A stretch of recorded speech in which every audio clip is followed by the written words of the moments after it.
Her hands were bleeding, and the Mafia boss took off his gloves and carried her. The steam was a liar. It rose from the industrial sink in thick, choking clouds, promising warmth, but the water beneath was a scalding, chemical-laced predator.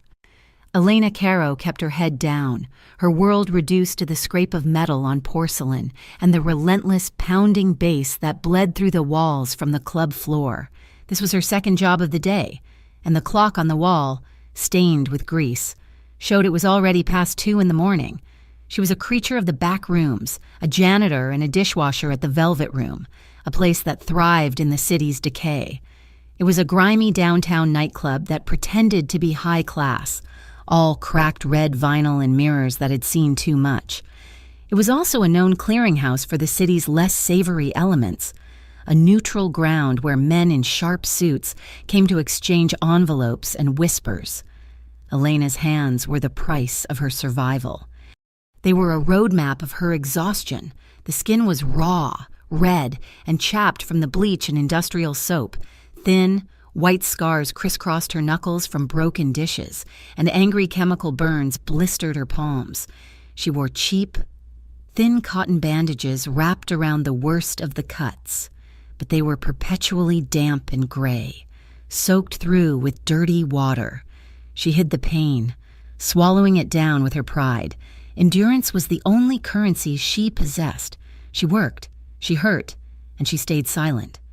The swinging door to the kitchen burst open, slamming against the rubber stopper. Vince Trello, the club's owner, stood framed in the doorway, his face slick with sweat and his shirt stained. He was a man who enjoyed the small tyrannies his position afforded him. "Caro, you're late." His voice was a rasp. Elena flinched but didn't turn. "The bus," she murmured, plunging a stack of glasses into the gray water. "It was 20 minutes.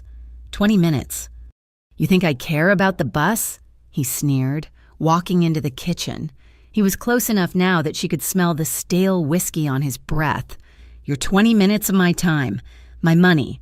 I'll stay late," she said, her voice flat, her eyes on the sink. "You're damned right you will." He grabbed her arm, his fingers digging into the thin muscle above her elbow. Elena went rigid. "But first, we got a problem out front." He dragged her out of the kitchen, through the service hallway, and into the main club. The last of the patrons were staggering out, but a small, messy circle of broken glass glittered on the floor near the bar. A drunk customer had swept a row of highball glasses to the ground. "Clean it," Vince ordered. Elena looked around for the broom and dustpan, kept in a nearby closet. "I'll get the—" "No." Vince's smile was cruel. He pointed to her feet, clad in worn, thin-soled sneakers that were barely holding together. "Shoes off." Elena's blood ran cold. "Vince, no, I can't." "You can't?" he mocked, his voice rising.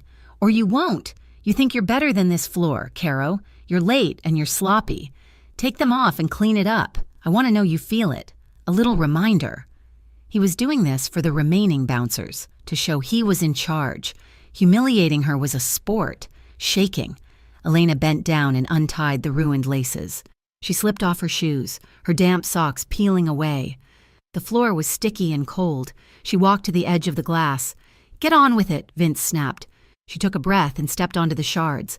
Tiny, sharp pains shot up her legs. She knelt, her knees protesting, and began to pick up the larger pieces. One by one, with her ruined hands, she focused on the task, on the sting, forcing the tears back. She would not cry, not here. It was then that the front doors opened, letting in a rush of cold night air that cut through the club's stale warmth. The shift in the room was immediate. The two bouncers by the door, who had been laughing at Elena's humiliation, snapped to attention, their faces paling. Vince Trello, in the middle of lighting a cigarette, froze. He didn't walk. He occupied space. Luciano Luke Moretti entered the club flanked by two men who stayed by the door, their eyes scanning the room with a flat, professional emptiness. Luke was tall, and his stillness was more threatening than any movement. He wore a dark, impeccably tailored overcoat, his black hair brushed back from a face that looked carved from hard angles. He wasn't flashy. He was precise. Vince fumbled with his lighter, dropping it.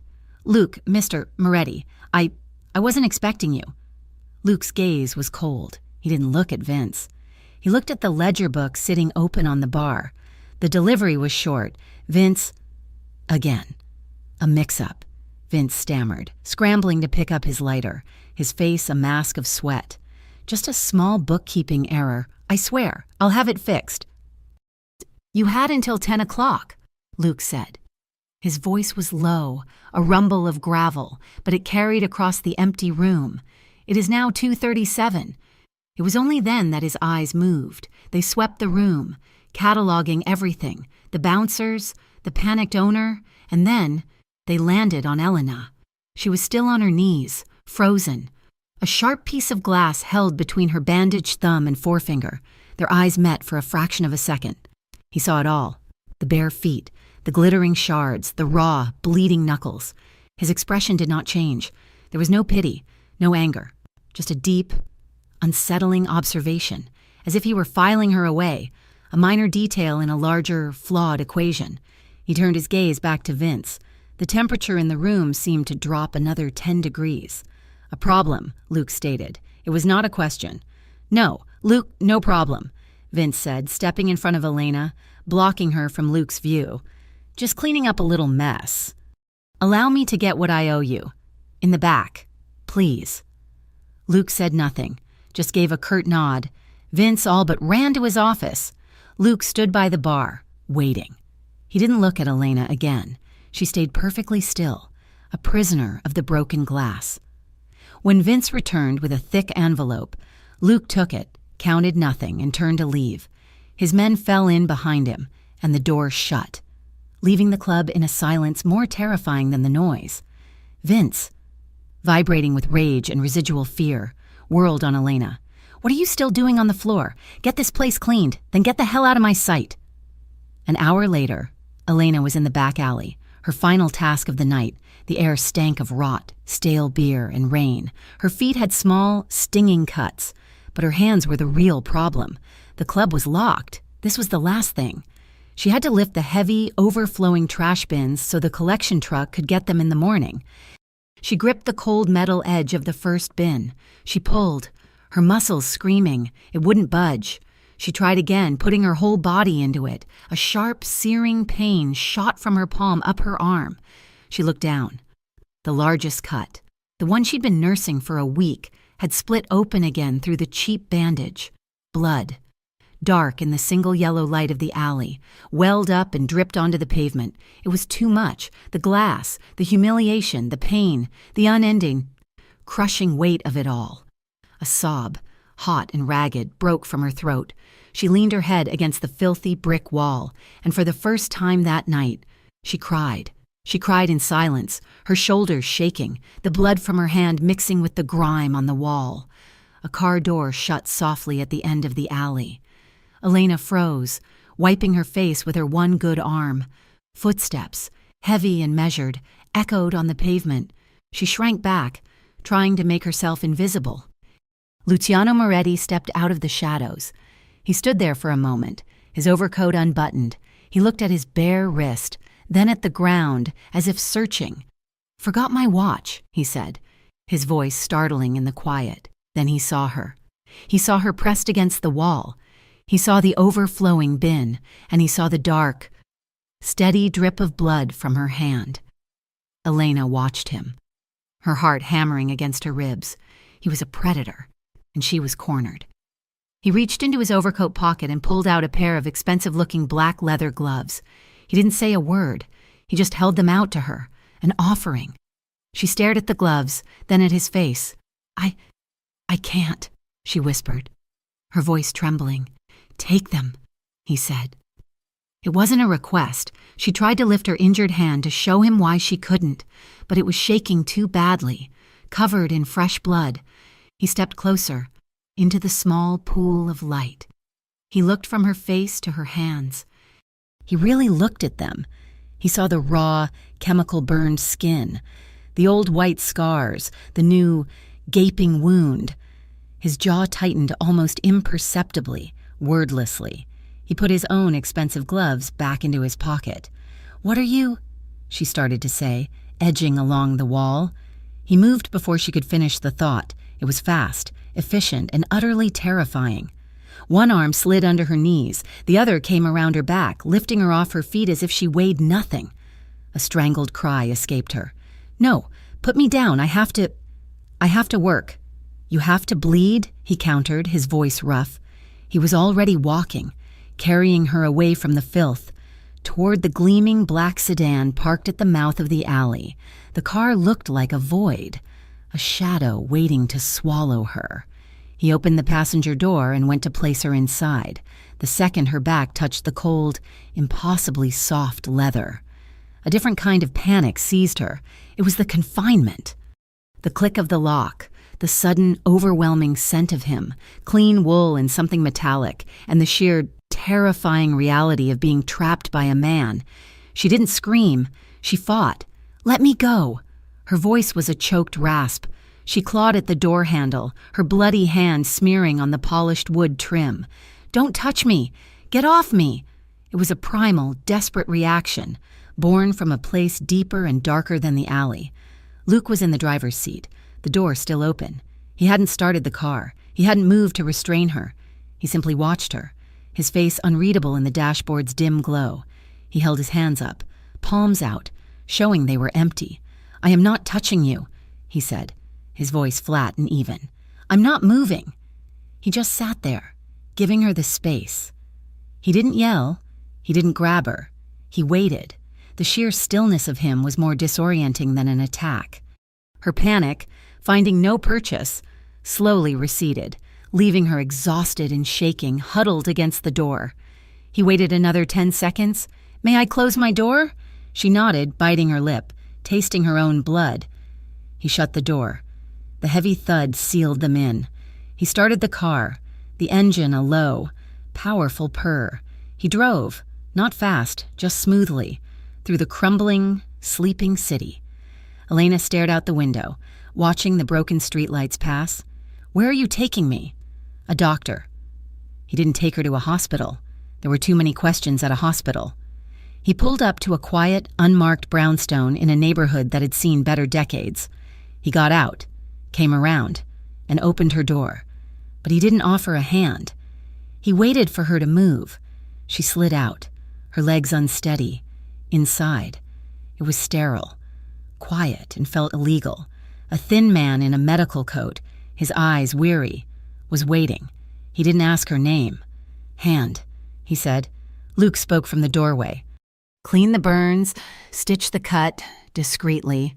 He placed a thick wad of bills on the counter. The doctor nodded.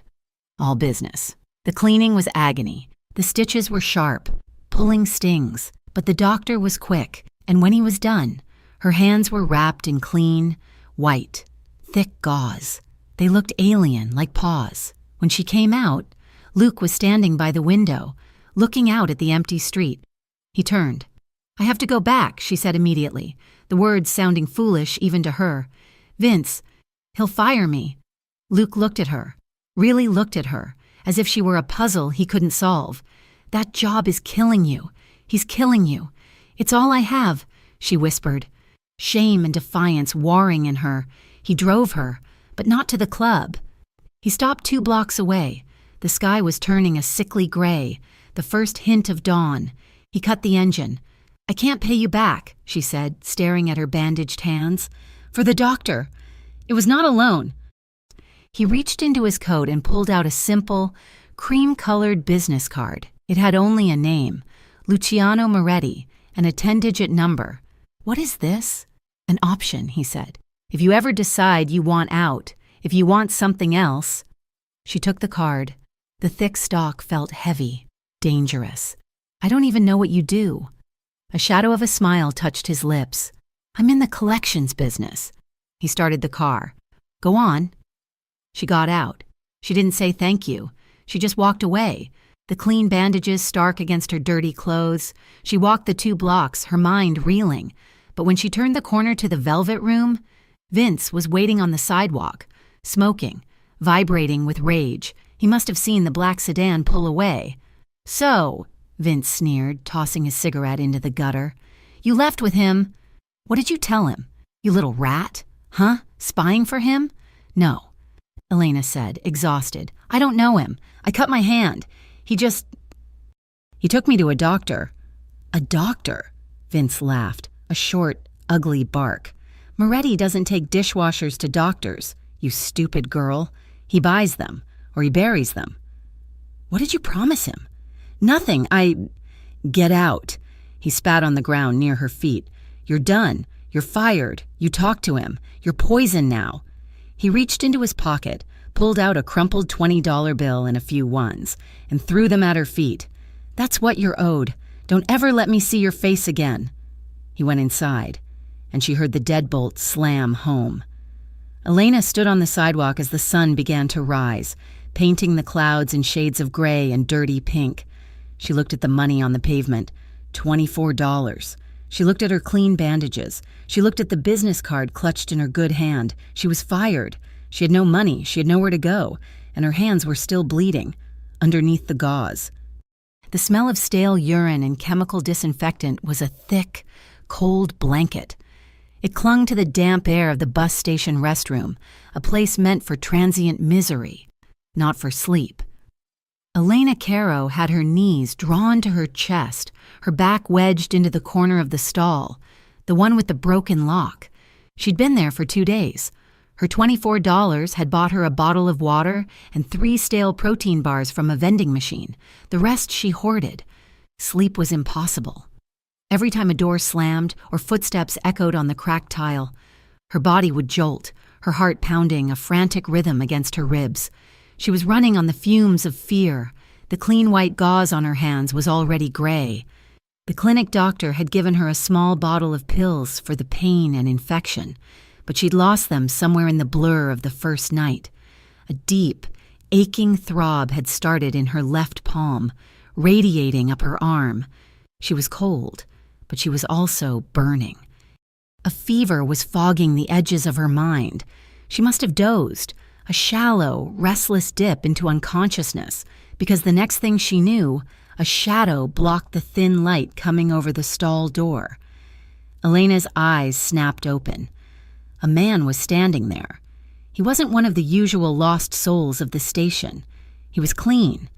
He wore a dark suit, a crisp white shirt, and a face that was completely, professionally blank. He wasn't looking at her, but at the broken lock. Miss Caro? His voice was quiet, polite. It was the most terrifying thing she had ever heard. Elena scrambled, trying to push herself deeper into the wall. Who are you? Go away. My name is Marco. He didn't try to open the door. He simply stood on the other side. I am here on behalf of Mr. Moretti. He has been concerned for your welfare. He fired me, she whispered, her voice cracking. No, Vince fired me. We are aware, Marco said. Mr. Moretti is waiting outside. He wishes to offer you an alternative to this. I don't want his help. I don't want anything from him. With respect, miss, Marco said, his tone unchanging. This is not help. This is an offer of employment and a place to stay while you get back on your feet. A place to stay, she repeated, the words tasting like acid. She knew what that meant. She knew what men like him expected when they offered a woman a place to stay. No, tell him no. There was a long silence. She heard the man sigh, a small, frustrated puff of air. Mister? Moretti anticipated this response. He also instructed me to tell you that pride is a luxury, and you are currently destitute. He asks you to be practical. Go away, she shouted, or tried to. It came out as a hoarse croak. Very well. Marco's shadow retreated. Elena let out a shaking breath, the adrenaline turning sour in her veins. She waited, listening to his footsteps fade, the click of the restroom door. She was alone again. She was safe. She tried to stand, to prove to herself that she could. Her legs felt like water, her head like a lead weight. The room tilted violently. The throb in her hand exploded into a starburst of white-hot pain, and the grimy floor rushed up to meet her. The last sound she heard was the heavy restroom door swinging open again. When she woke up, the world was silent.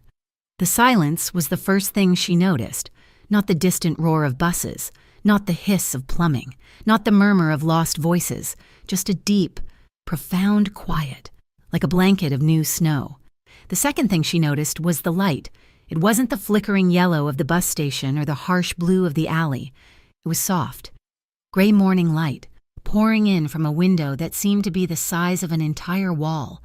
She was on a couch so large and soft it felt like sinking into a cloud.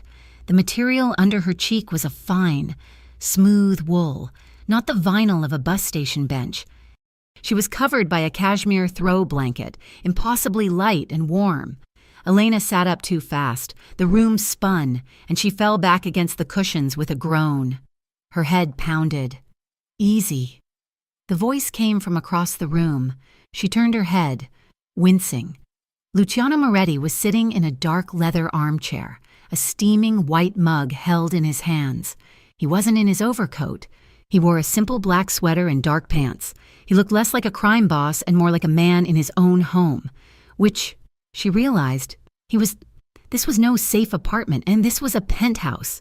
The room was massive, all clean lines, dark wood, gray stone, and glass. The view behind him was the entire city skyline, laid out like a carpet of glittering jewels. Even in the morning light, it was a place of impossible wealth and power. "Where am I?" she rasped. "My home." He gestured to a glass of water and 2 white pills on the polished wood coffee table in front of her. "Your hand was infected. The fever broke about an hour ago. A doctor saw you while you were unconscious. He administered antibiotics." She looked at her hand.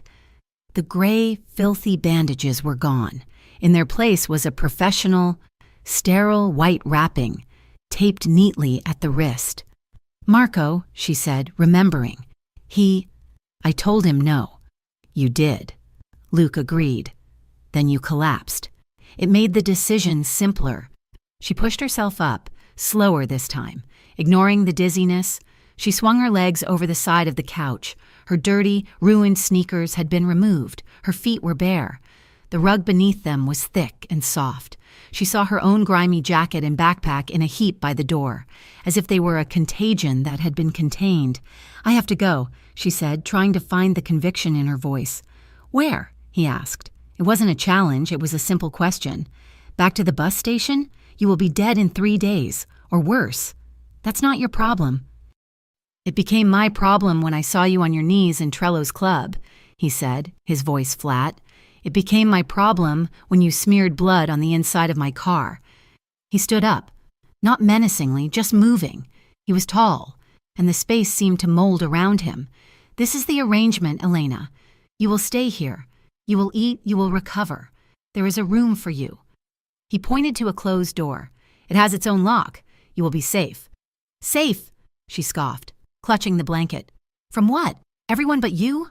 He looked at her, his gaze intense, analytical. "I'm offering you a sanctuary, not a cage. I will not touch you. I will not ask anything of you that you do not offer." He set his mug down.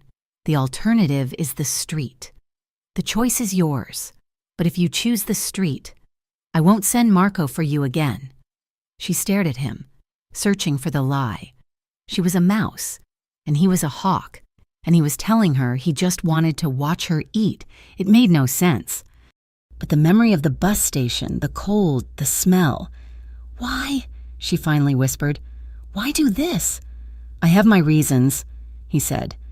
"Get some more sleep. There is food in the kitchen when you are ready." He walked out of the room, his footsteps silent on the hardwood floors, leaving her alone in the vast, quiet space. The next few days were a strange, disorienting truce. Elena stayed in the guest room, a space larger than her entire old apartment, with its own bathroom filled with soaps and towels that probably cost more than her last paycheck. She locked the door every night. Luke kept his word. He was a ghost. He would be gone when she woke. The apartment silent. Food would appear in the refrigerator, fresh fruit, sealed containers of soup, bread. He left a stack of new, simple clothes on her bed, plain gray and black sweaters, soft pants, socks, nothing provocative, just practical. Warm and clean, she felt like a stray cat, slowly, cautiously emerging from under the porch. She was overwhelmed by the luxury, but more so by the absolute, crushing isolation. She was a prisoner of comfort. On the fourth night, the fever was gone, and her hand had been reduced to a dull ache. She was starving. She crept out of her room, drawn by the smell of real food. Luke was in the kitchen, not the sterile, empty space she'd been raiding, but a massive, professional-grade kitchen. He was standing over the stove, stirring something in a pot. He had his sleeves rolled up, revealing strong forearms dusted with dark hair. He didn't turn. "There is enough for two." She hesitated in the doorway. I don't want to intrude. It's just pasta," he said, turning off the heat. He retrieved 2 bowls, his movements economical and precise. He ladled a simple, rich-smelling tomato sauce over the pasta and slid 1 bowl onto the massive kitchen island. "Eat." She sat, perching on the edge of the stool. He sat opposite her. They ate in silence for several minutes. It was the best food she had ever tasted, or maybe she was just that hungry. "It's good," she said, her voice small. He nodded, not looking up. The silence stretched, filled only by the sound of silverware on porcelain. It was different from the silence of the bus station. This was an interrogative silence. She put her fork down. She had to know. Why help someone like me? Luke stopped eating. He stared into his bowl for a long moment, as if the answer were written in the sauce. When he finally looked up, his eyes were not cold. They were ancient, filled with a different kind of exhaustion than her own. "Because I was too late once before," he said, his voice low. He told her. Not a confession, just a statement of fact. His younger sister, Sophia, she was 16. She wasn't involved in his life. He had kept her separate, or thought he had. She was working at a small bakery, saving for college. A rival family, the Salernos, had decided to send him a message. They didn't target him. They targeted the bakery. It was a simple crossfire, he said, his voice devoid of emotion. A man reciting a weather report. A territorial dispute, that's what the papers said. They shot up the wrong block. She was just in the way. Behind the counter. He looked at his own hands, large, strong, and scarred. I was a 10-minute drive away, closing a deal. 10 minutes. By the time I got there, she was gone. I couldn't save her. He looked back at Elena, and she finally understood. "I saw you in that club, bleeding on the floor, and that vermin mocking you. It was familiar, and I couldn't save my sister, but maybe I can do something right this one time. Maybe I can be on time." He went back to his food, the conversation over. Elena just watched him, her heart aching with a strange, unfamiliar empathy. He wasn't a hawk, he was a dragon, guarding a horde of his own grief. The truce shifted after that. She still kept her distance, but the fear was replaced by a hesitant curiosity. She no longer locked her door. A week later, she was reading a book she'd found on one of his shelves, curled up on the massive couch. It was late, past midnight. She heard the front door open, the heavy click of the lock. It was normal. He always came in late, but tonight was different. She heard a thud, a heavy weight against the wall in the foyer, then a sound, a sharp intake of breath that was cut off by a curse. Elena was on her feet before she even thought about it. She ran to the entryway. Luke was leaning against the wall, his whole body tense. His black overcoat was gone.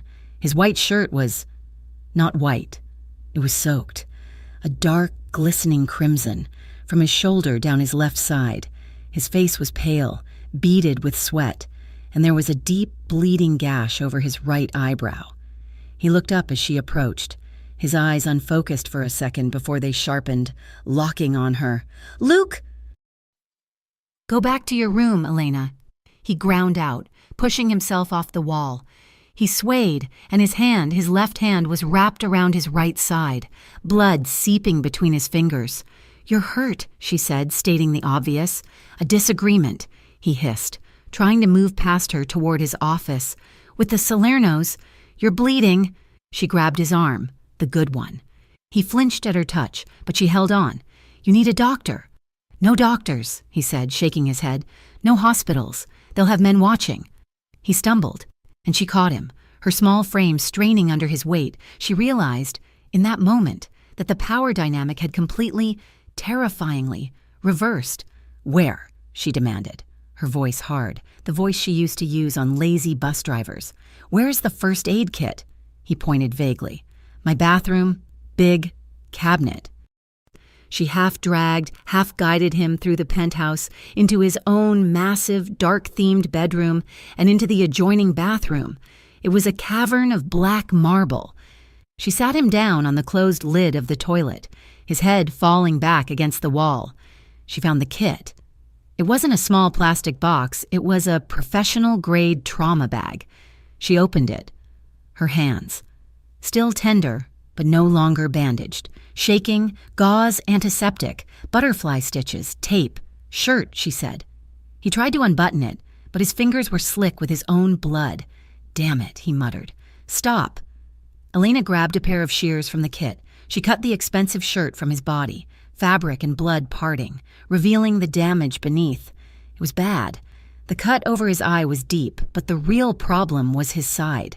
It looked like a deep puncture, a knife wound, oozing dark blood, and his knuckles were split open, bruised and bloody.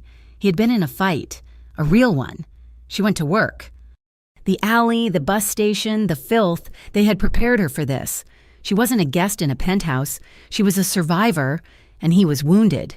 She started with his face. She poured antiseptic onto a cloth, and he hissed as she pressed it to the gash on his brow. "Hold still," she commanded. He obeyed. Her touch was not gentle, but it was efficient. She cleaned the cut, her fingers steady, and applied 3 butterfly stitches, pulling the skin together. He watched her, his dark eyes intense, tracking her every move. Then she moved to his hands. She took his large, scarred, bloody hand in her own. She remembered him looking at her hands in the alley. Now she was the one cleaning the wounds, wiping away the grime and blood to see the broken skin beneath. She wrapped them tightly in gauze. Finally, his side. This was the one that scared her. "This is deep. Luke, it needs stitches. Real ones." "No," he said, his voice strained. "Just clean it, pack it, tape it. I'll call my own man in the morning." She did as he asked, her hands covered in his blood. She packed the wound with sterile gauze, her stomach roiling, and taped it with all her strength, creating a pressure bandage. He never made a sound, but his whole body was rigid, his jaw clenched so tight she thought it might break. When she was done, she was kneeling in front of him, spent. They were both covered in his blood. The adrenaline began to fade, leaving a strange, vibrating intimacy in its wake. "Elena," he whispered. She looked up. He reached out, his unwounded, unbandaged hand, and slowly, tentatively, brushed her cheek. His thumb was rough, calloused, and it traced the line of her jaw, sweeping a stray piece of hair back.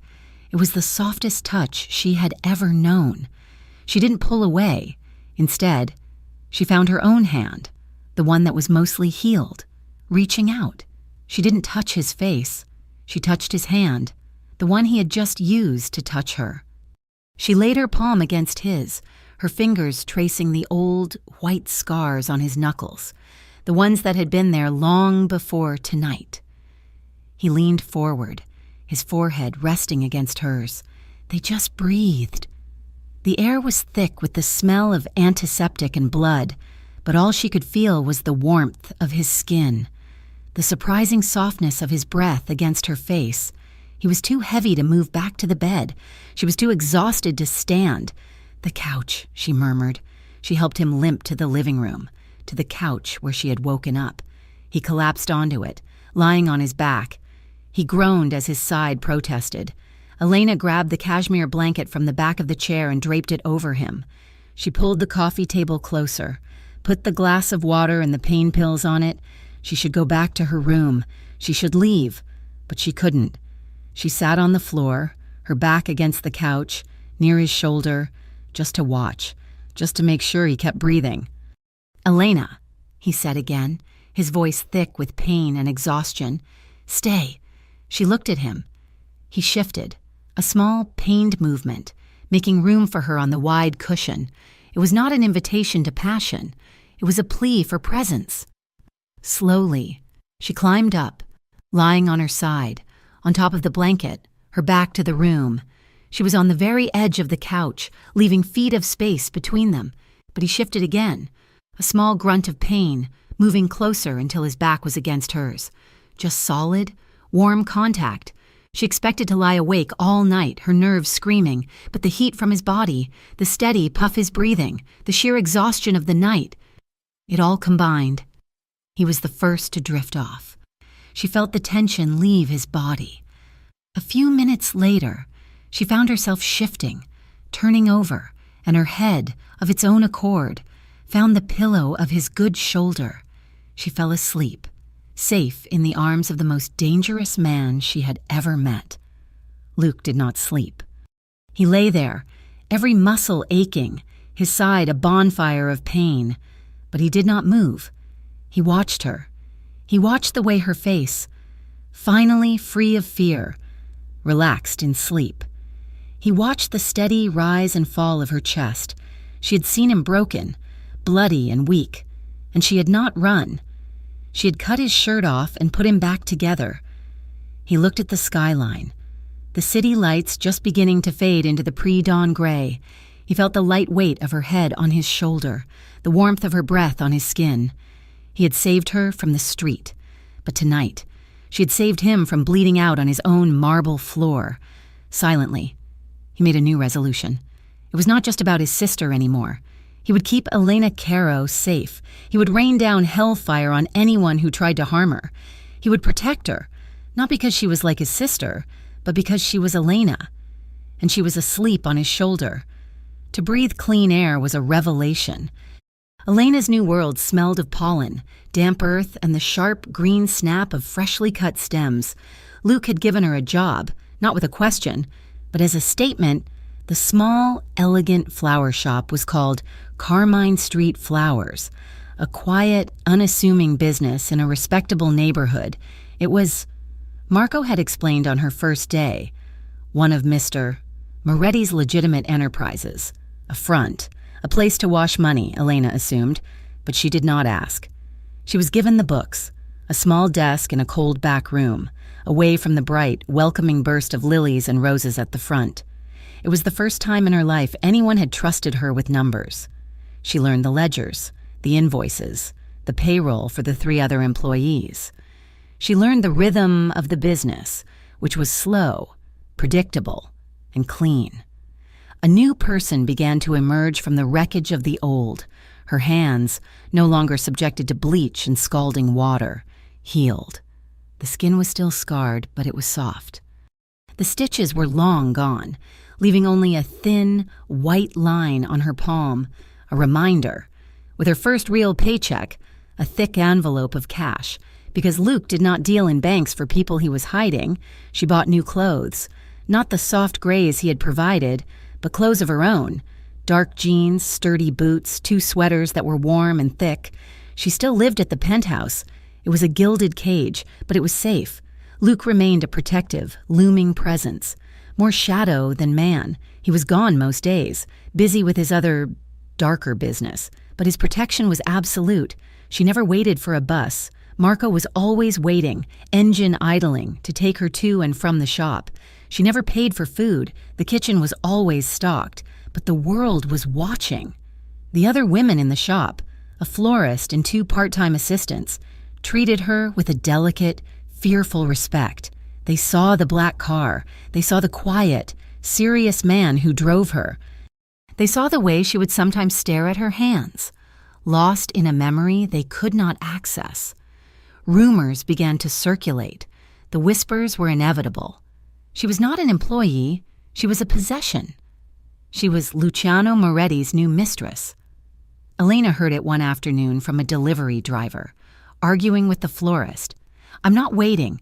Go get Moretti's girl to sign for it. She's the one in charge." Right? The words hit her like a slap. She felt the blood drain from her face. She was not his mistress. She slept in her own room, behind a door he never approached. Their relationship, if it could be called that, was one of quiet dinners eaten in silence and the shared trauma of the night she had stitched him together. But she knew how it looked. The tension settled in her shoulders, a familiar, heavy weight. The tension in the city was growing, too. Luke became darker, his silences longer. He came home later, if he came home at all. The gash over his eye had healed, but a new, grim set had taken its place. "The Salerno," he said one night, staring out the window at the city lights. He had not spoken for an hour. "They're getting desperate. They're breaking the old rules." "What rules?" she asked, her voice small. He turned, his eyes finding hers in the darkness. "They're targeting families, wives, people who are not in the game." He paused. "Be more careful. Elena, do not go anywhere without Marco. Do not walk alone, not even for a block." His warning settled over her, cold and suffocating. She was a bird in a cage, and now she knew the hawks were circling. It was that feeling of suffocation that made her do it. After 2 weeks of being ferried from the penthouse to the shop and back, she felt the walls closing in. She needed to feel the pavement under her own feet. She needed, just for 10 minutes, to be normal. She told Marco she was staying late to finish payroll. He nodded, his face impassive, and said he would wait. The moment his back was turned, she slipped out the rear exit of the shop. It was a cold, bright afternoon. She just wanted to go to the corner market to buy her own apple, with her own money. It was a stupid, childish rebellion. She walked the 2 blocks, her head down, her heart pounding with a forbidden thrill. She bought the apple. She was standing on the corner, shining it on her sleeve, when she realized a shortcut home, through a familiar alley, would get her back to the shop before Marco even noticed she was gone. She took the shortcut. It was a mistake. The alley was narrow, smelling of old garbage and cold brick. Halfway through, they stepped out from behind a stack of rotted pallets. There were 3 of them. They wore dark hoodies and plain black masks. These were not common muggers. "Well, well," the first one said. He was big, and his voice was a low growl. "Look what we found! Moretti's girl, all alone." Elena's blood turned to ice. She backed up, hitting the opposite wall. "I don't have any money. We don't want your money, sweetheart," the second one said, fanning out to her left. "We just want to send a message to your boss. I just work for him." "Yeah, we know how you work." The first one sneered, and he lunged. Elena didn't scream. She reacted. The survival instincts of the street, honed by years of grime and fear, took over. As he grabbed her, she drove her knee up, hard into his groin. He roared, a sound of pained surprise, and loosened his grip. She shoved him and ran. She almost made it. She was 5 feet from the mouth of the alley when the second man tackled her, grabbing her by the jacket and slamming her against the brick wall. Her head snapped back, hitting the hard surface. Stars exploded in her vision. The apple flew from her hand. "Feisty," the third man said, pulling a knife. "He'll like that." The first man recovered, grabbed her arms, pinning her. "Hold her still." Elena fought, kicking, scratching, a wild animal in a trap. She felt a sharp, searing pain in her forearm as the knife's edge grazed her. She saw the third man raise his fist, and then a sound, a sharp crack, echoed in the narrow space. It was not a firecracker. The man holding her knife went stiff. A small, dark circle appeared on his chest. He looked down at it, confused, and then crumpled to the ground. The second man, the one who had tackled her, turned. A second crack. He fell backward, his head hitting the pavement with a sickening thud. It was over in 2 seconds. The third man, the leader, stared in mute terror. He let go of Elena, who slid to the ground and raised his hands. Luciano Moretti stood at the mouth of the alley, his arm extended, a black pistol held steady in his hand. He was not in a suit. He was in jeans and a dark Henley, his hair uncombed. He looked like he had run from his car. His face was a mask of cold, absolute fury. He walked forward, his steps measured, the gun never wavering from the third man's head. "She is not to be touched," Luke said, his voice terrifyingly calm. "Luke, please." The man stammered. "It was just a message. Salerno's orders. Get on your knees." The man dropped, sobbing. "Please." Luke's eyes flicked to Elena, huddled on the ground, her arm bleeding. That glance sealed the man's fate. Luke turned his attention back to him. "You will tell Salerno that if he ever ever comes near her again, I will burn his entire family to the ground. You will tell him I am coming for him. Now." He gestured with the gun. "Run." The man scrambled to his feet and fled, disappearing down the alley. Luke did not watch him go. The gun vanished into the back of his waistband, and he was at Elena's side, kneeling in the filth. "Elena, you're hurt." He didn't check the bodies. He didn't look at the blood on the pavement. His entire world had shrunk to her. He reached for her, his hands hovering, as if he was afraid to touch her. She just stared at him, her body shaking in violent, uncontrollable waves. Then she looked at the two bodies, still and silent, lying mere feet from her. A car door slammed. Marco was there, his face pale. "Boss, the police." "Clean it," Luke ordered, his voice raw. He scooped Elena into his arms just as he had in the alley behind the velvet room. But this time, she didn't fight. She clung to him, burying her face in his shirt, a strangled sob tearing from her throat. He carried her to his car, not the black sedan, but a low, dark muscle car. He put her in the passenger seat and was in the driver's seat before she could even take a breath. The car roared to life, tires screeching as he pulled away from the curb, leaving Marco to handle the wreckage. He drove fast, his jaw set, his knuckles white on the steering wheel. He drove out of the city, past the suburbs, onto dark, winding country roads. They didn't speak. The only sound was the roar of the engine and Elena's quiet, shaking sobs. An hour later, he pulled up to a small, isolated house set deep in a thicket of pine trees. It was modern, all dark wood and glass, but it looked like a fortress. He got out, came around, and opened her door. He helped her out, his hand on her good arm, and led her inside.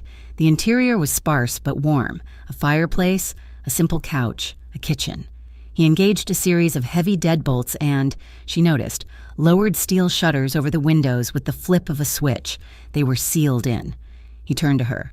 She was standing in the middle of the room, her jacket torn, her arm bleeding, her face pale. The adrenaline was gone, leaving a cold, hollow terror in its place. I, she started, but her voice broke. "It's okay," he said, his voice rough. "You're safe." "No," she screamed, the word tearing from her. I'm not safe. Don't you see?" She slid down the wall, her legs giving out, and buried her head in her hands. "I'm not safe anywhere. I thought I could survive anything, the hunger, the cold, Vince. I thought I was strong." She looked up, her eyes wide with a terrible, broken clarity. "But they weren't trying to rob me. They were trying to use me. I'm just a message, a thing. I'm the cut of meat you send to the other wolf, and I can't survive that. I'm not strong enough, not for this." The sobs that came out of her were not the silent tears of the alley. They were racking, desperate, agonizing sounds of a soul that had finally found its breaking point. Luke watched her, his face carved from stone. He let her cry for a full minute, her pain echoing in the small, fortified room. Then he crossed the space and knelt in front of her. He didn't speak. He didn't offer platitudes. He reached out and, with a thumb that was rough and calloused, he gently brushed a tear from her cheek. His touch was a shock, a point of warmth in the freezing cold of her fear. She looked at him, her breath hitching. "Luke." "I know," he whispered. His eyes held hers. They were not cold, they were burning. He leaned in, so slowly, and pressed his lips to her forehead. It was not a kiss of passion. It was a kiss of reverence, a promise, a vow. It said, "I am here." She closed her eyes, her body trembling. He pulled back, just an inch, his forehead resting against hers. His hand came up to cup the back of her head, his fingers tangling in her hair. "Elena," he murmured, his voice a gravelly rumble. She tilted her chin up, her lips parted on a shaky breath. He watched her, a silent question in his eyes, and then he lowered his mouth to hers. The kiss was impossibly soft. It was tentative, a mere brush of lips, exploring, asking. It was not demanding. It was not a claim. It was an anchor. He tasted of the cold night air and of a strength she could not comprehend. A small sound escaped her, a sigh of surrender, and she leaned into him. That was all it took. The kiss deepened, but it remained tender. It was a release of all the fear, all the tension, all the unspoken things that had lived between them in the silence of the penthouse. Her hands, the hands that had been broken and healed, came up, trembling, to his chest. She fumbled, her fingers finding the buttons of his Henley. She wanted the jacket gone. She wanted the layers gone. She needed to feel him. He stopped kissing her, pulling back. His eyes were dark, his breathing ragged. "Elena?" he asked, his voice rough, checking in. He was giving her an out. She didn't speak. She couldn't. She just looked at him, her eyes clear and unwavering, and her shaking fingers undid the first button. A low sound rumbled in his chest. That was his answer. He stood, pulling her up with him. He shed his jacket, letting it fall to the floor. His hands went to the hem of her torn, bloodied sweater. He paused, his thumbs just grazing her skin. "Is this okay?" She nodded, her throat tight. He lifted the sweater over her head, his touch gentle, almost clinical, as he inspected the shallow cut on her arm. It was already clotting. He seemed satisfied. He led her, not in a rush, but with a deliberate, steady pace, to the small, dark bedroom. He turned on a single, low lamp, casting the room in a warm, amber glow. He sat her on the edge of the bed and knelt, unlacing her boots and sliding them from her feet. His hands were so large, his touch so careful. When he stood, he unbuttoned his shirt, the one she had started, and pulled it off. His chest was a landscape of old scars and hard muscle. He was not a soft man, but when he looked at her, his eyes were... He sat on the bed next to her, not touching, just giving her the space. "You're shaking," he whispered. "I know," she said. It's not fear. Not of you." He held out his hand. She took it. He laced his fingers with hers. He brought her hand to his lips, kissing her knuckles, her palm, the thin white scar. He pulled her toward him, and she went, lying down on the covers, their bodies pressed together. He kissed her again, and this time there was a fire beneath the tenderness. It was a kiss of longing, of two people who had been alone for too long. It was the desperation of the alley, transformed into a desperate need for life, for contact, for the solid, living proof that they were still here. He unbuttoned her jeans, his movements slow, his eyes never leaving hers, asking at every step.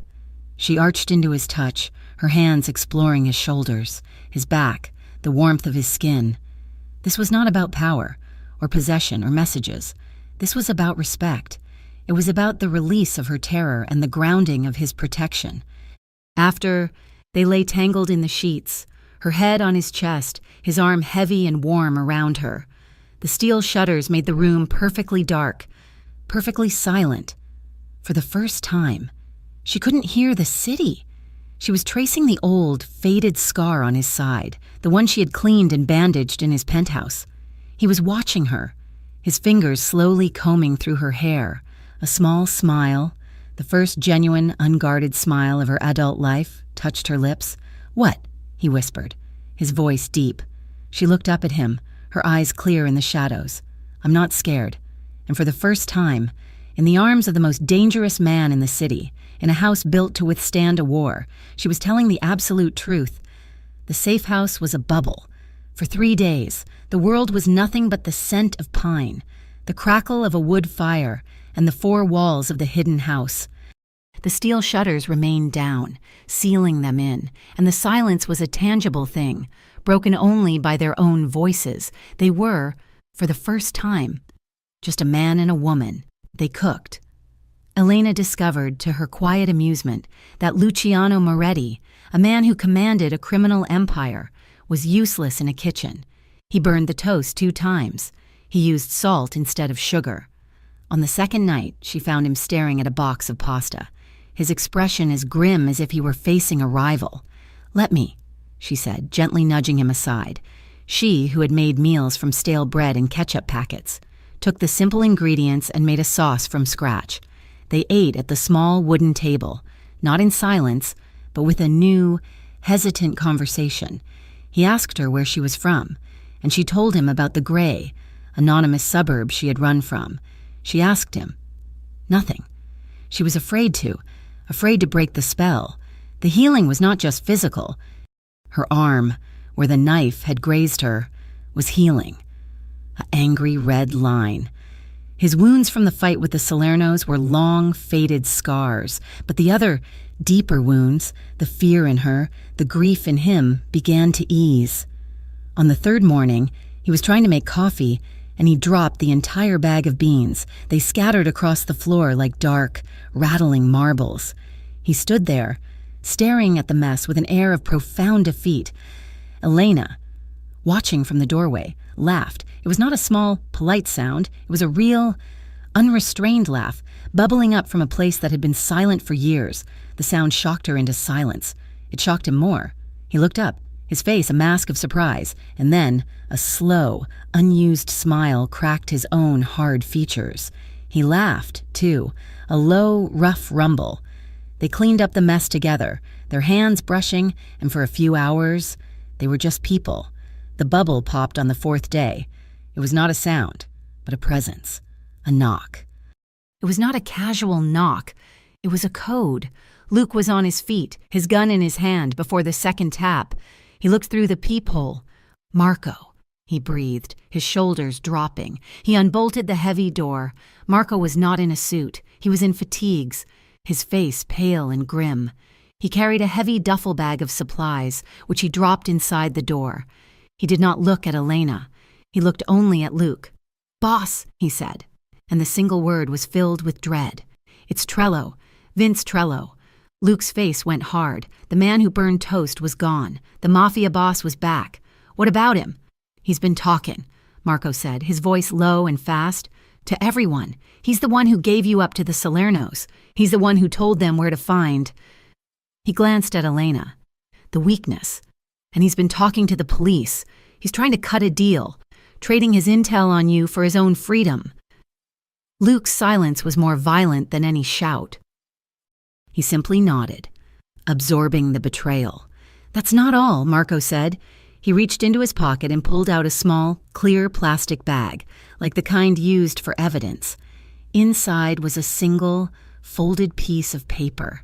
"We found this, tucked inside the lining of Miss Caro's jacket from the alley. They must have planted it on her during the attack." Luke took the bag. He pulled out the note with a gloved hand. Elena didn't need to read it. She could see the words from across the room, scrawled in a thick, angry red marker. "You bleed for him, you'll die for him." The room was suddenly cold. The smell of pine was gone, replaced by the scent of the city, of rot and danger. Luke turned, his face unreadable. He walked to a small, secure satellite phone in the corner. He began to dial. "Marco," he said, his back to them. "Get the plane ready, fuel it, West Coast. I want new papers for her by midnight." Elena felt the floor drop out from under her. "What?" Luke ignored her, speaking into the phone. "I need a package moved. Tonight, clean, sterile, no trace." "Luke, what are you doing?" Elena said, walking toward him. He held up a hand, silencing her. He finished the call and turned. His eyes were cold. Not cruel, but shut. He was managing a problem. "You're leaving tonight. Elena, I'm sending you somewhere safe. A new name, a new life. They will never find you." "A new life," she repeated, the words tasting like ash. "You mean a new cage, a new safe house, just further away." "This is not a discussion," he said, his voice flat. "They targeted you. They put their hands on you. They marked you. This is the only way to keep you alive." "No." He looked at her, surprised by the sudden, hard edge in her voice. "No? No," she said, her voice shaking but gaining strength. She stepped toward him, jabbing a finger at his chest. "I am not a package to be moved. I'm not a problem to be managed. I am not the girl you found in the bus station anymore. Elena, you don't understand the world you're in." "I understand my world," she shot back, her voice rising. "And in my world, you don't run. You fight or you die, but you don't get put in a box by someone who thinks they know better. You don't get to save me and then shut me out." She was close now, her eyes flashing. "I am not your sister. Luke, I am not the ghost you're trying to save. I am here. I am breathing, and I am not running." He stared at her, his jaw working. The muscle in his cheek twitched. He saw not the terrified woman from the alley, but the one who had stitched him up, the one who had laughed at his cooking, the one who was now standing her ground, ready to fight him. He was silent for a full minute. Marco, by the door, looked like he wanted to evaporate. Finally. Luke nodded once, a short, sharp gesture. Fine. He turned to Marco. Leave the bag. Go. Be ready. Marco disappeared, the door locking heavily behind him. Luke turned back to Elena. If you are staying, you are not staying as a victim. You are staying as a soldier. He took her outside. The cold, damp air was a shock. He went to the trunk of his car, the dark, powerful muscle car, and unlocked a heavy steel box. He took out a pistol. It was black, heavy, and smelled of oil. He placed it in her hand. Her fingers instinctively wrapped around the grip, but her hand sagged under the weight. It's heavy, she whispered, her voice awed and terrified. It's supposed to be, he said. It's heavy so you respect it, so you understand it's not a toy. It's a tool, a last resort. He stood behind her, his body a solid wall of heat against her back. Your feet, shoulder-width apart, he commanded. His voice was no longer a lover's, it was a commander's. His hand covered hers, adjusting her grip, forcing her fingers into the right position. 2 hands, always. His other hand settled on her waist, turning her hips slightly, bracing her. You are not strong enough to fight the recoil, so you will brace for it. You will become part of the gun. She could feel his breath on her neck. She could feel the solid, steady beat of his heart against her back. It was the most intimate and the most terrifying moment of her life. There's a pine cone on that stump. 10 yards. No, 30 feet, he corrected himself, his voice a low rumble in her ear. Breathe out, squeeze the trigger. Do not pull it, squeeze it like you're slowly closing your hand. She did. The sound was a deafening crack that shattered the forest's silence. The recoil was a brutal, jarring kick that slammed her back against his chest. She cried out, her eyes squeezed shut. She missed the stump, the tree, the entire section of the woods. Again, he said, his arms a vice around her, holding her steady. Your eyes were closed. Open your eyes, Elena. You never close your eyes. They stayed out there for an incalculable time, until her arms ached and her ears rang. She fired again and again. She hit the stump. She hit the pine cone. She learned to load the magazine, her fingers fumbling with the brass. She learned the click of the safety. The tension was a living thing between them. It was physical, the press of his body, the heat. It was emotional, the shared danger, the transfer of this dark, terrible knowledge. And it was romantic, a strange, violent intimacy that was more real than the soft, safe bubble had been. When they went back inside, the sun was setting. They were both raw, covered in a fine sheen of sweat, smelling of gunpowder. That night, the house was different. It was not a sanctuary. It was a bunker. They sat before the fire, the steel shutters locked, the loaded gun on the table between them. The desperation that had been building all day, the fear, the note, the gunfire, it all crested. He looked at her. She looked at him. This time, it was she who moved. She crossed the 2 feet of space, knelt in front of him, and put her hands on his knees. He looked down, his face a mask of shadows. She leaned in and kissed him. It was not the soft, tentative kiss of the first night. It was a kiss of raw, desperate need. It was a claim. It said, I am here. I am not leaving. You are not leaving. His response was immediate. His hands gripped her waist, pulling her from her knees into his lap. He kissed her back, a deep, bruising kiss that tasted of fear, of power, of a shared, dark fate. It was a frantic, necessary collision, 2 people holding on to the only real thing in a world of chaos. His hands were in her hair. Her fingers were gripping his shirt. It was not passion. It was a desperate anchor, a way of proving they were both still alive, still human. Later. They lay in the dark bed, the gun on the nightstand. The air was thick with their shared breath and unspoken fears. My stepfather, she said into the darkness. Her voice was flat, a ghost's. Luke, who had been on the edge of sleep, went utterly still. He used to lock me in the closet, she continued, the words spilling out as if the gunfire had dislodged them. He used his hands for everything, for hitting my mother, for hitting me. She paused, the next words a terrible, choking weight, and when I got older, he tried to use them for other things. She felt Luke's body tense, a coil of pure, murderous rage. I fought him, she said quickly. I hurt him with a pair of scissors, and then I ran. I was 16. I never went back. She took a shaky breath. My mother. She just watched. She never said a word. One day, I came home from school, and she was just gone. She left me there. With him. She turned, her face a pale oval in the gloom, looking at his silhouette. That's why, she whispered. That's why I flinched in your car. Why I can't stand being trapped. I don't trust men. I don't trust anyone to stay. He was silent for so long she thought he hadn't heard her. Then, his hand, large and calloused, found hers in the dark. He didn't just hold it, he gripped it, his fingers lacing with hers, a steel trap. I will never, he said, feeling his voice a raw, brutal oath that cut through the darkness, ever hurt you. Not with my fists, not with lies. The promise hung in the air. A man who lived by violence and deception had just sworn off both.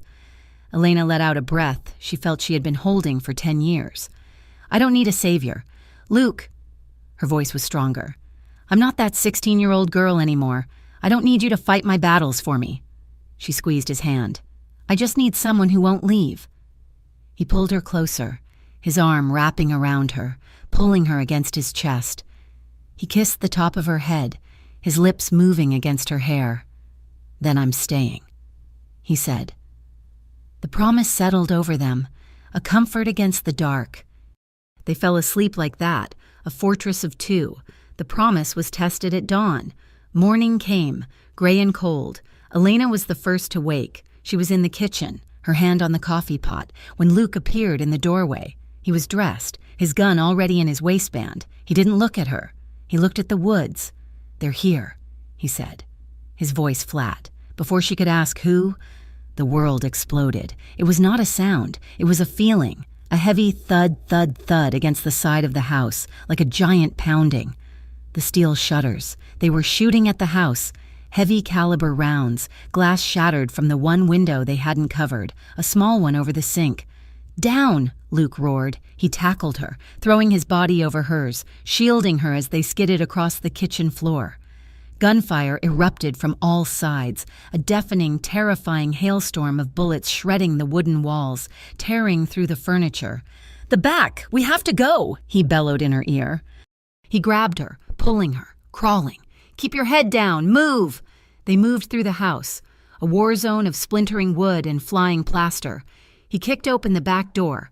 The muscle car was parked 30 feet away, their only escape. Run! Get to the car! Keys are in the visor. Don't stop for me. I'm not leaving you! She screamed over the din. Go! He roared, giving her a hard shove into the open. He stepped out behind her, his own pistol blazing, firing into the trees, providing cover. Elena ran. Her legs felt like lead. The air was filled with lethal, invisible hornets. She fumbled with the car door, pulling it open.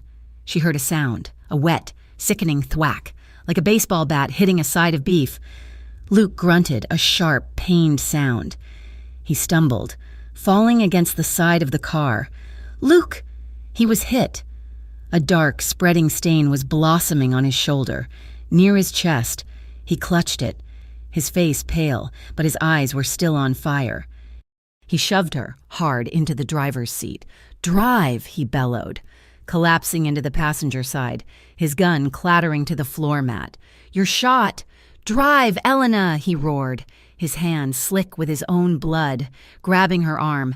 Drive, now! The car was a black-hearted beast, its engine a roaring, panicked thunder that matched her own. Elena had never driven anything so powerful, and she was doing it on twisting, unlit back roads, the tires spitting gravel as she fought the wheel. Left!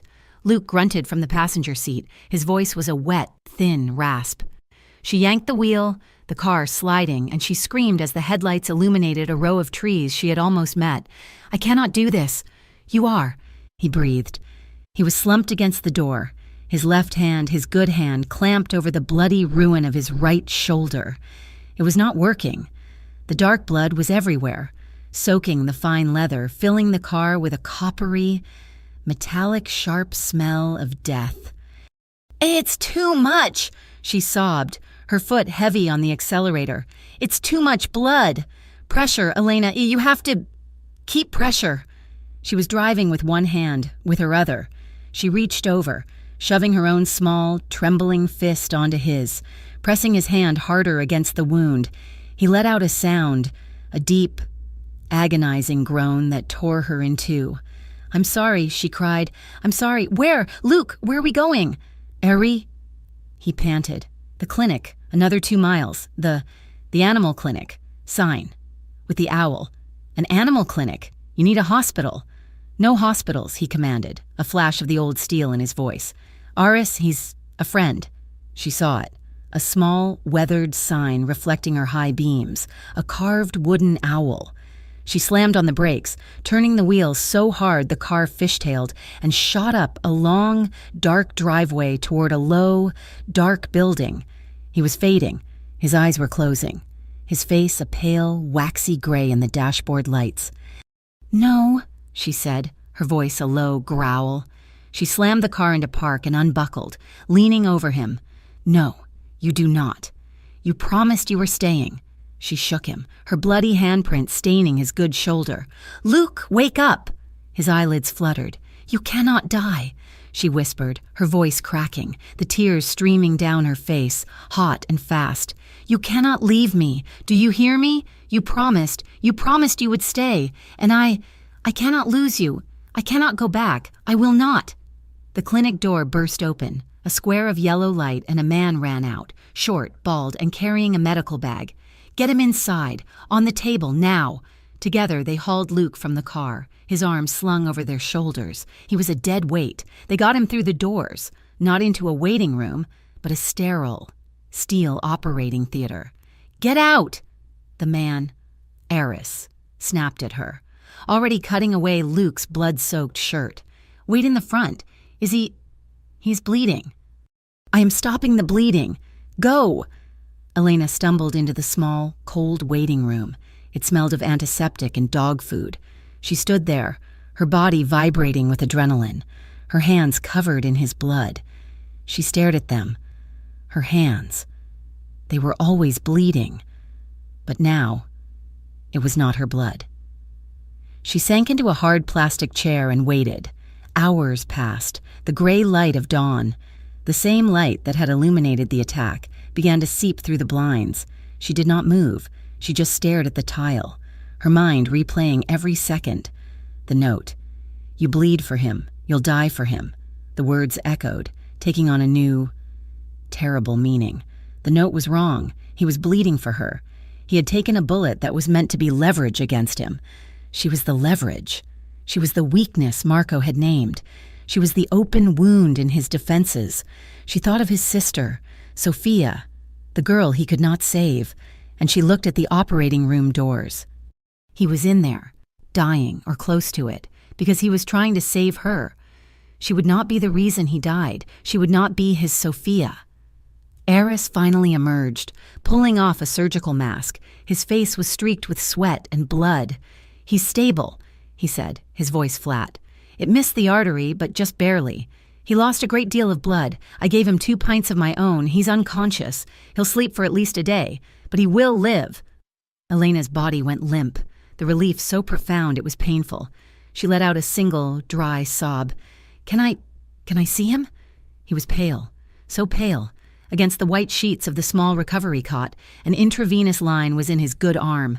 His shoulder was a mountain of white bandages. He looked smaller. He looked human. She stood there, watching the slow, steady rise and fall of his chest. He was alive. He was safe. For now. Her resolve hardened. He had saved her from the club. He had saved her from the alley. He had saved her from the street. Now, it was her turn to save him. The only way to do that was to remove the target. She looked around the small office, her eyes landing on Eris's prescription pad. She tore off a single sheet. Her hand was shaking so badly she could barely hold the pen. She wrote 5 words. It was the hardest thing she had ever done.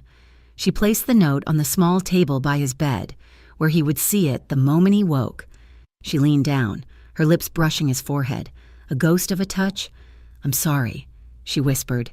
Then, without a sound, she turned, walked out of the clinic, and disappeared into the gray. Indifferent morning. Luciano Moretti woke to the smell of antiseptic and the deep, throbbing agony in his shoulder. He knew, before he even opened his eyes, that he was alone. The room was too quiet.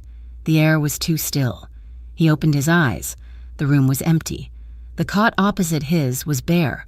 He saw the note. He stared at the 5 words, scrawled in her shaking, familiar handwriting. "Don't bleed for me anymore." And he read it once, twice. A cold, black emptiness replaced the pain. It was a void. And then the void erupted. It was not heartbreak. It was not sadness. It was fury. A pure, volcanic rage that drowned out everything. She had run. After everything. After the safe house. After the promise. After she had told him she needed someone who would not leave. She had run. He ripped the intravenous line from his arm. He ignored the searing pain as he swung his legs off the cot, his bare feet hitting the cold tile. He was on his feet, swaying, when Aris ran in. "What are you doing? You cannot move." "My phone," Luke growled, his voice a stranger's. "Where is my phone?" "Luke, you will kill yourself. You're bleeding." "Give me the phone, Aris, or I will break your arm and take it." Aris, seeing the look in his eyes, retrieved the phone from a plastic evidence bag. Luke dialed 1 number, Marco. "She's gone," he said, his voice a low growl. "She ran." "Boss, I want every man, every street. I want eyes on every bus station, every train, every back alley. Find her. Find her now." He paused, his body shaking with the effort of standing. "And Marco." "Yes, boss. Nonviolent, you understand me? No one touches her. No one frightens her. This is not a hunt, this is a recovery. She is lost. You bring her home." He hung up and sank back onto the cot, his head in his hands, the rage giving way to a cold and terrifying dread. He had not believed her about her stepfather. Not really. He had not understood the depth of her trauma. He thought his promise was enough. He had just sworn he would never leave her, and now he had forced her to run. He had made her believe he was dying for her. "She's going back." He whispered to the empty room. "She's going back to where she knows how to hide." Elena felt like a ghost, haunting her old life. She had taken a bus back to the city, her head down, her face turned to the window. She'd gotten off 2 miles from her old neighborhood, the one she had fled before she even knew Luke's name. She was back to her instincts. She knew how to be invisible. She kept to the alleys. She avoided the main streets. She had one goal, to find a cash-in-hand dishwashing job, to find a room in a flophouse, to become the person she was before, to erase Elena Caro and become no one. She was so focused on the police, on the men in suits, that she did not notice the others. She did not notice the low, windowless van that idled at the end of the alley. She was 2 steps from the street when they took her. It was not a fight. It was an abduction. 2 men, brutal and efficient, grabbed her. One clapped a thick, chemical-smelling cloth over her face. She fought, her instincts screaming, but the world went black before she could even land a blow. She woke to the smell of gasoline. Her head was throw-ebbing, her mouth filled with a foul, cottony taste. A heavy, coarse bag was over her head. Her hands were tied behind her, her wrists bound tight to the rungs of a wooden chair. The ropes were thick, new, and they bit into her skin, pulling at the old, thin scars. "She's awake!" A voice she didn't know. The bag was ripped from her head. She was in a vast, dark space. The only light came from a single, bare bulb hanging far overhead, and from the open bay doors that looked out onto a dark, polluted river, a warehouse. A man was standing in front of her, his suit too expensive, his smile too wide. He was older, with slick, dark hair and cold, dead eyes. "Miss Caro," he said, his voice a smooth, oily purr. "A pleasure. We've been looking everywhere for you." "Who are you?" she rasped. "A businessman. A competitor of your Friend. He laughed. My name is Salerno, and you are my guest. He began to walk around her, his shoes clicking on the concrete. You see, Luke is a man of attachments. He should have learned his lesson. But he did not. He stopped behind her. She could feel his breath on her neck. This place, he whispered, is special. Does it feel special? It should. This is where we took care of his sister, Sophia, right in this building. Elena's blood ran cold. He could not save her, Salerno continued, walking back into the light, holding a red gasoline can. And now, he cannot save you. He began to pour the gasoline in a wide circle around her chair. The smell was overwhelming, choking. Where is he? Elena said, her voice shaking but hard. Oh, he's looking for you, Salerno said, tossing the empty can aside. My men are watching his men. They are turning the city upside down. But Trello, that idiot Trello, bless his cowardly heart, he told us everything. He knew where you would run, where you came from. He knew Luke would be wounded. He knew you would be alone. Elena stopped listening. She pulled at the ropes. She twisted her wrists, ignoring the searing, liquid fire as the hemp tore into her skin. The new scars, the old scars, it did not matter. The ropes bit deep, and she felt the warm, familiar, sickening slickness of her own blood. Her hands were bleeding. He likes to save things, Salerno sneered, pulling a lighter from his pocket. Let's see if he can save you from the fire. He's here. It was Luke's voice. It came not from the door, but from the shadows above. Salerno froze, his eyes shooting up to the dark rafters. Luke, come out, Moretti. Come and watch. I am... A single shot. The man to Salerno's left, the one who had held the cloth, dropped without a sound. A second shot. The man by the door crumpled. Salerno was alone. He fumbled, pulling his own gun. But he was a boss, not a soldier. He fired wildly into the darkness. You missed, Luke's voice said. Now from the right, he was moving. He was hunting. Salerno screamed in rage, holding the lighter high. I'll burn her! I'll burn her! Luke! He flicked the lighter. A shot rang out, and the lighter flew from his hand, skittering across the concrete. A second shot hit Salerno's knee. He screamed, a high, thin sound, and collapsed. Luciano Moretti dropped from the rafters, landing like a cat, his gun steady. His face a mask of absolute, cold fury. He was still in his blood-stained clothes from the clinic, his shoulder a mass of bandages, but he looked like a god of vengeance. He did not look at Salerno, who was clutching his leg, sobbing. He only looked at Elena. The gasoline, Elena choked out. The lighter, still lit, was only inches from the edge of the gasoline pool. Luke saw it. He ran, not to the lighter, but to her. He did not have time for the knots. He pulled a combat knife from his boot and, in 1, 2, 3 motions, sliced the ropes from her wrists and ankles. Just as the flame caught, a whoosh of sound and a wall of fire erupted.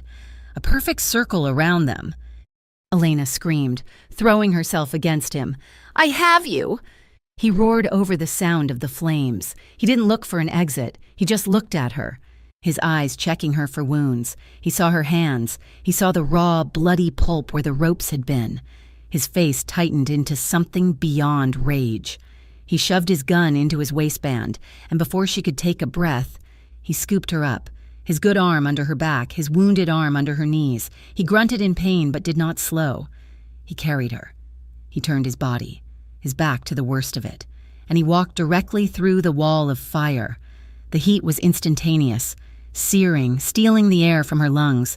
She buried her face in his chest, clinging to him. He was a man made of iron. He did not flinch. He did not pause. He walked through the fire. He was out, in the cold, damp night air, his clothes smoking. He set her down gently on the pier, his hand on her cheek, his thumb brushing the soot from her face.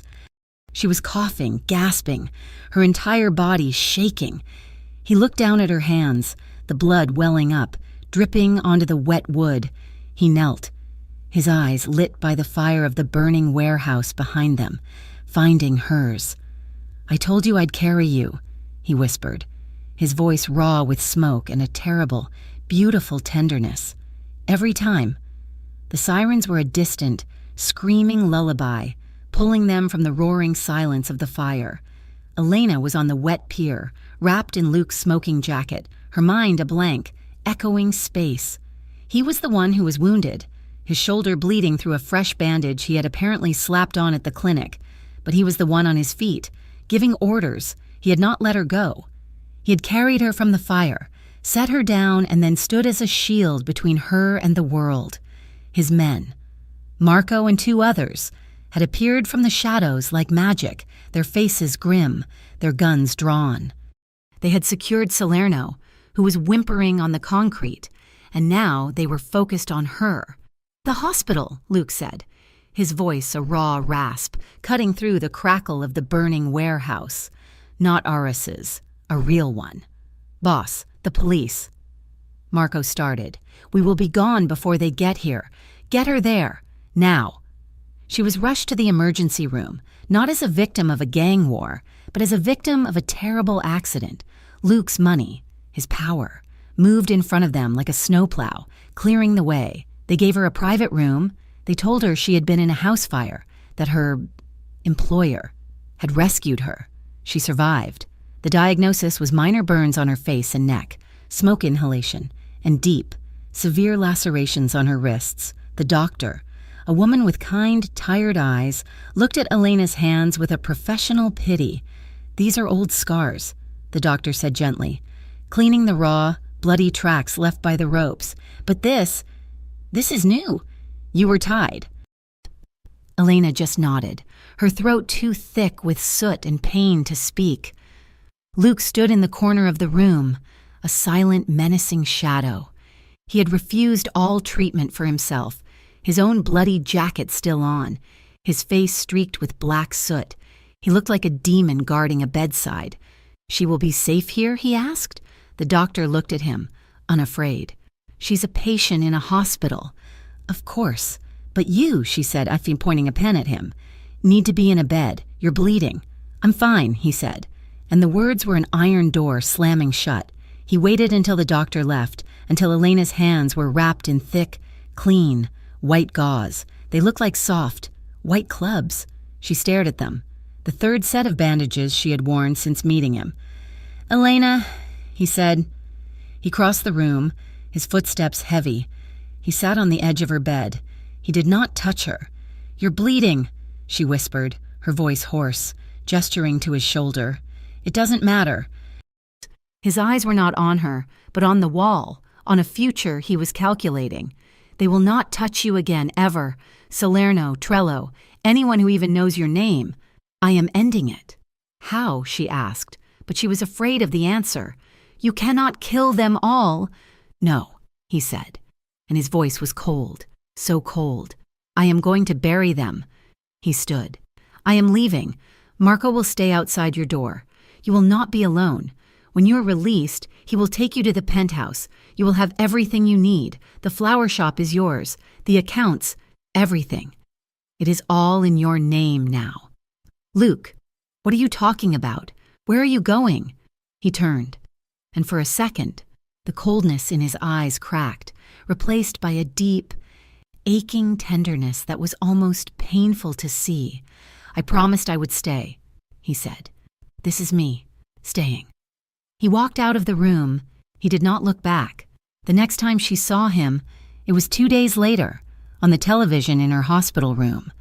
Luciano Moretti, head of the Moretti crime family, turning himself in, and he was in a clean suit, his shoulder in a sling, his face impassive, as he walked through a media circus into the downtown police precinct. The news was a firestorm. He had not just surrendered, he had brought evidence.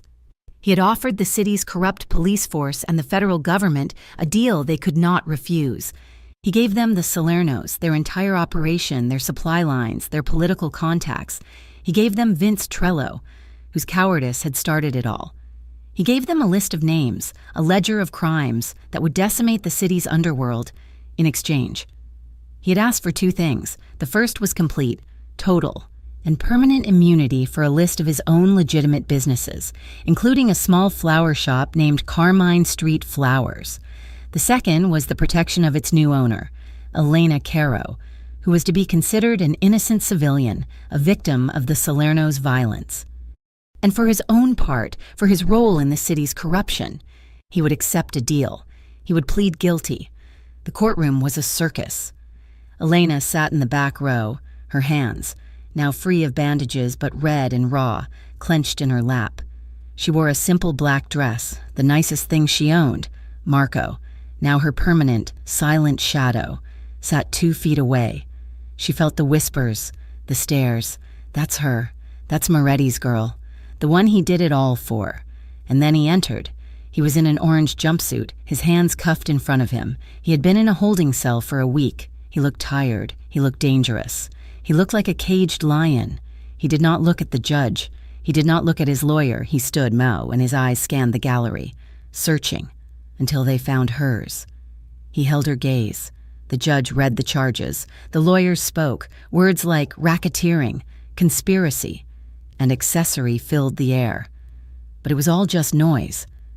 The only real thing in the room was the silent, unbroken line between his eyes and hers.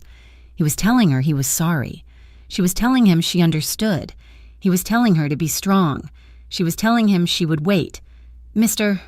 Moretti," the judge said, his voice booming. "On the charges agreed upon, how do you plead?" Luke kept his eyes on Elena. He did not blink. "Guilty," he said, his voice a low rumble that filled the room. The sentence was 5 years, with the deal, with good behavior. He would be out in 3 years, 36 months. It was an eternity. It was a lifeline. He was let out. He did not look away from her until the doors closed behind him. The first 6 months were the hardest. The world was loud. The whispers followed her. But Elena put her head down, just as she had at the Velvet Room. But this was different. She was not surviving. She was building. She went to the flower shop every day. She was no longer Elena, the terrified girl in the back room. She was Miss Caro, the owner. She learned the flowers. She learned the customers. She learned how to command respect, not with fear, but with a quiet, unshakable competence. The shop thrived. She used her own name.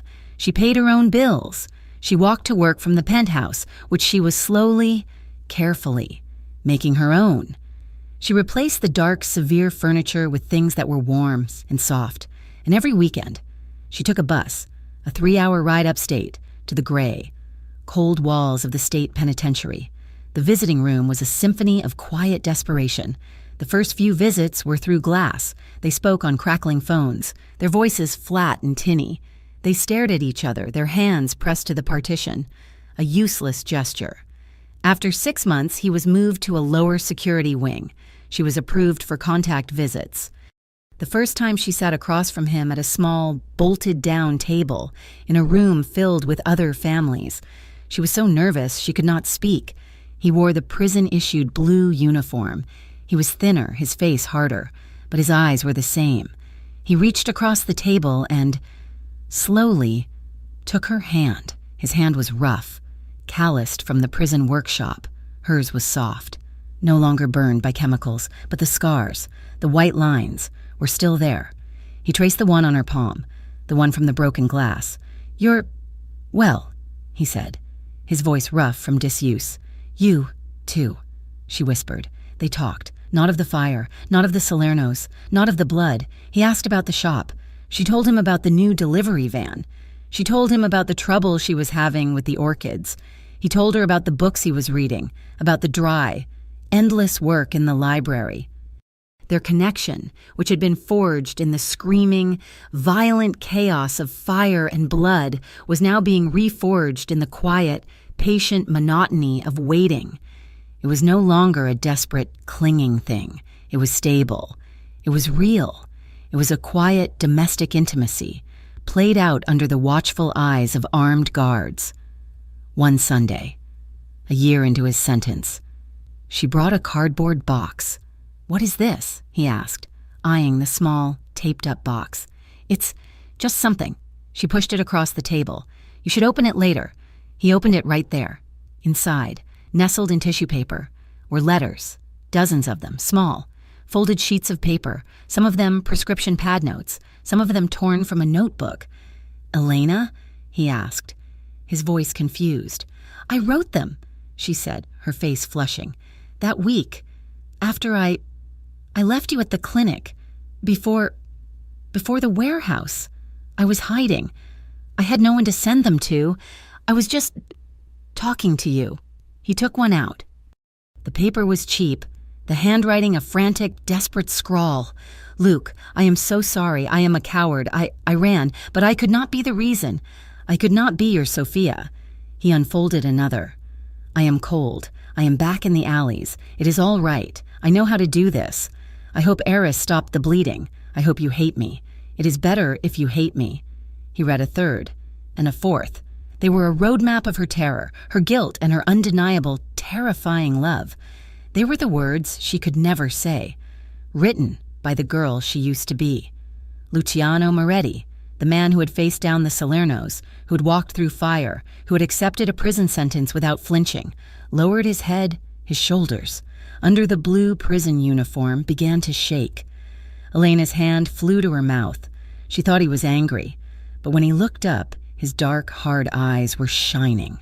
A single tear tracked its way down his cheek, past the scar from her butterfly stitch. He was not crying from sadness. He was crying for her, for the 16-year-old girl who had run, for the woman who had survived, for the absolute, terrifying strength it had taken for her to write those words, and then to give them to him.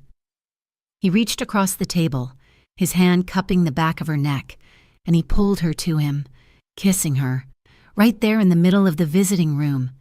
It was not a kiss of passion. It was a kiss of absolution. The 3 years passed, one day, then the next. Elena was waiting. It was a cold, gray November morning, the sky the color of prison steel. She stood outside the massive gates, a small, solitary figure. She was not the girl he had met. She was a woman. She wore a dark wool coat, her hair was longer, and her face was calm. The gate buzzed, a harsh, ugly sound. The small pedestrian door opened. He walked out. He was not in a prison uniform. He was in the simple civilian clothes he had worn that first night in the penthouse. A black sweater, dark pants. They looked too big for him. He was thinner. He was harder. He was free. He stopped, 10 feet away. He just looked at her. He drank her in, as if he had been dying of thirst. She smiled, a small, real smile. She did not run to him. She walked, her steps measured, confident. She stopped in front of him. "Hi," she whispered. "Hi," he said, his voice a gravelly rumble. She held up a simple paper bag. "I brought you something." He looked at the bag, then at her, a question in his eyes. She reached in. She pulled out 2 pairs of gloves. One pair was black, expensive, made of fine, soft leather. They were for him, a replacement for the ones he had offered her in the alley a lifetime ago. The other pair was for her. They were a soft, cream-colored cashmere, lined with wool. He looked at the gloves. He looked at her hands, the hands he had first seen raw and bleeding in the grime of the velvet room. They were pale, healed, marked only by the thin, white lines of her past. He did not take the gloves. He reached out and took her hand, his, rough from prison, hers, soft from the shop. His fingers, large and strong, laced with hers, small and scarred, they just stood there for a moment, fingers intertwined. Then they turned. Together, they walked away from the prison, toward the car she had parked down the street, toward the city, toward the rest of their lives. Neither of them looked back. They walked in silence for a long time. Finally, she looked up at him, her hand tight in his. "You carried me," she said. He looked down at her, his dark eyes, for the first time, completely at peace.